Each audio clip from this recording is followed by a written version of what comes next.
So I'm a little concerned right now because I just opened my phone and I'm not sure the last 10 minutes of our discussion is recording. Oh no. Your two might be working, which would be great because then you can catch our background noise. Oh yeah, mine's still Yours is still going. Okay, Michael, you're fine, thank goodness, because hopefully my voice carried over to yours. Mine stopped. Yeah. Okay. No, that's a very good point. yeah, for anybody listening to this, I would definitely, and to you, Dan, as well, since you're pretty well traversed in this industry, I would totally look at this Anita Sarkeesian's work. She does a lot of, she runs her own blog called Feminist Frequency. She has a YouTube channel, and she does a lot of work around the representation of women in the video gaming industry. So I would definitely recommend checking out her work. Yeah.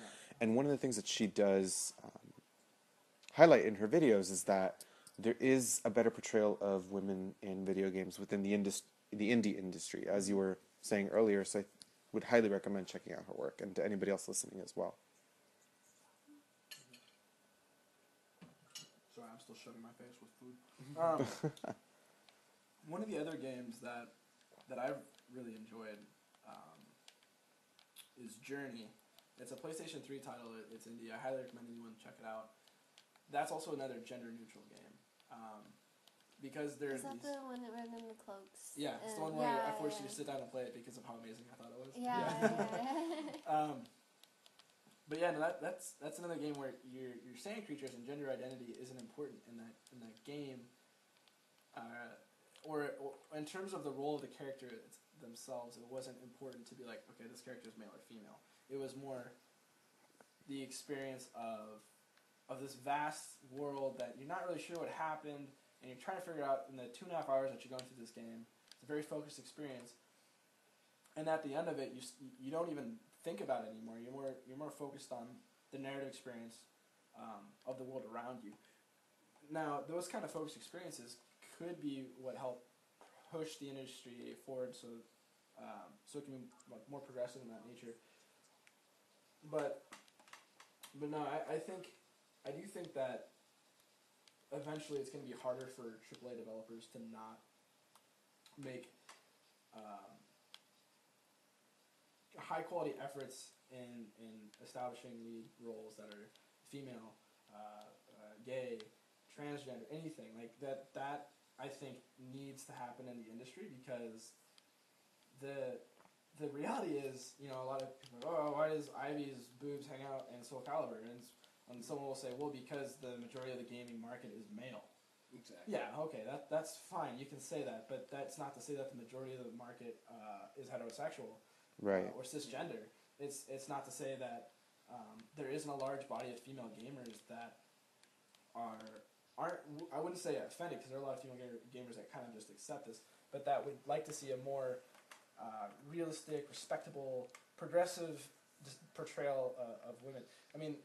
I think, just in hearing you say that, Dan, I really think that a societal change needs to happen on two levels. Okay, yes, we need a different portrayal of women in video games, but at the same time, we really need to critically examine our own mentalities, because I strongly feel that a lot of the characters like Lara Croft, Ivy, and Soul Calibur, the way that they're portrayed are so that they could please men. Heterosexual, cisgender men. Right, they're objectified, and the reason why these characters exist is because there's that idea that men need to control women so they can do so through video games, and just seeing, this character do whatever you want. It's like a form of control.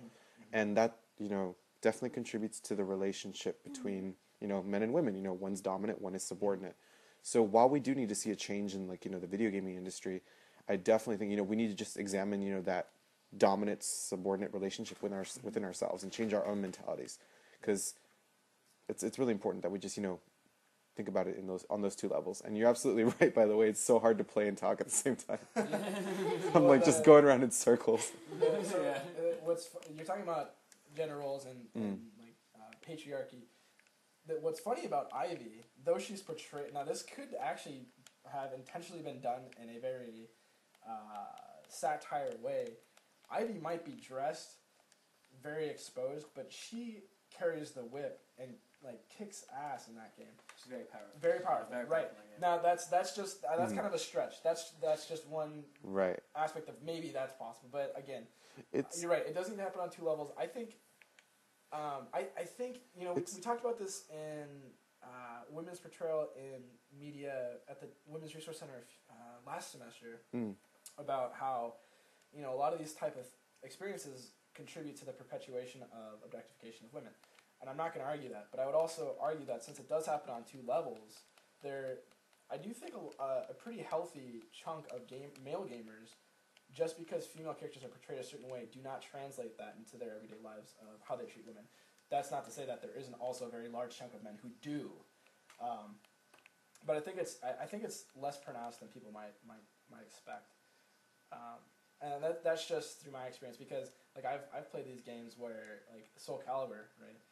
But it's not like I go out and just be like, hey, this, and it's like, no, it's like I carry on. You can revive. I got plenty of those, yeah.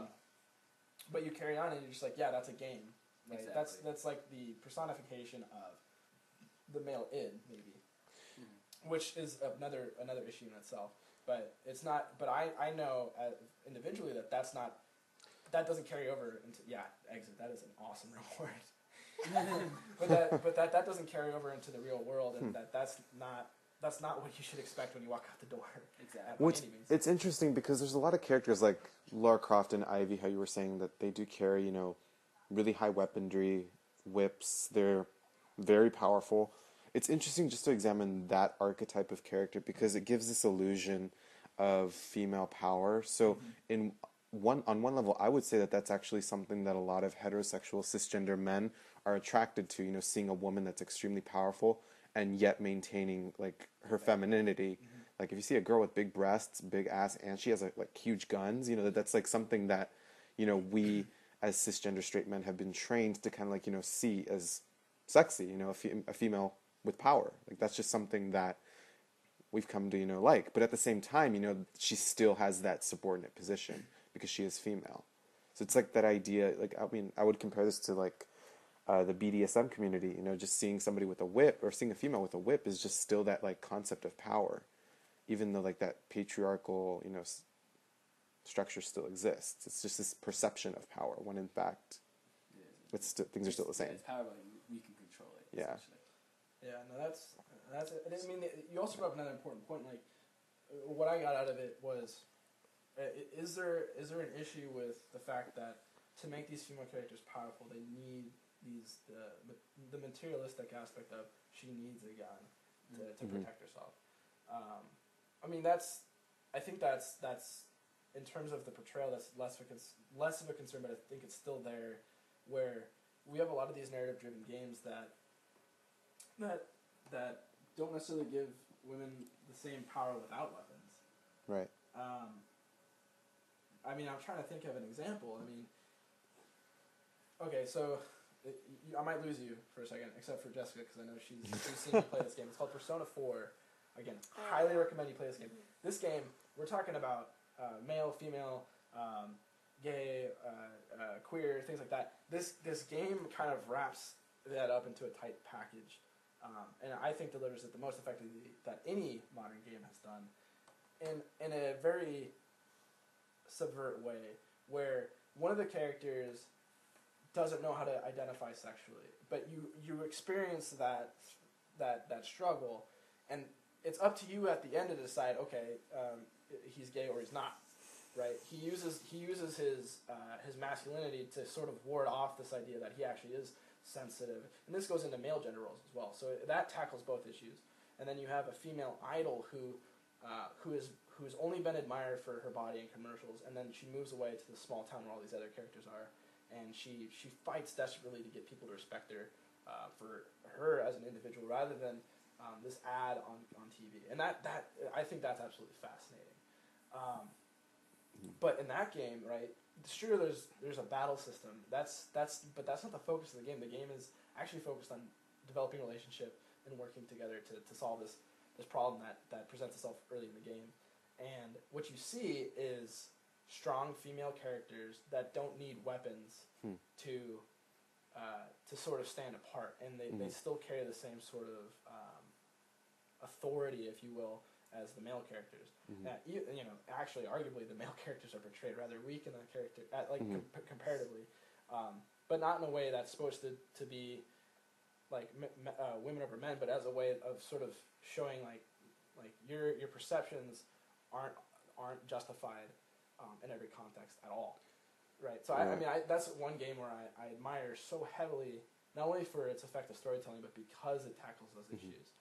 What's interesting, though, now that you mentioned that game and hearing it, is even though the game developers decided to include all of these, revolutionary, new, trailblazing, perceptions, not perceptions, like categorizations of characters, or, I'm sorry, God, I can't speak tonight, representation of characters, the way that they, want their audience to portray things is not necessarily going to align with the gamers.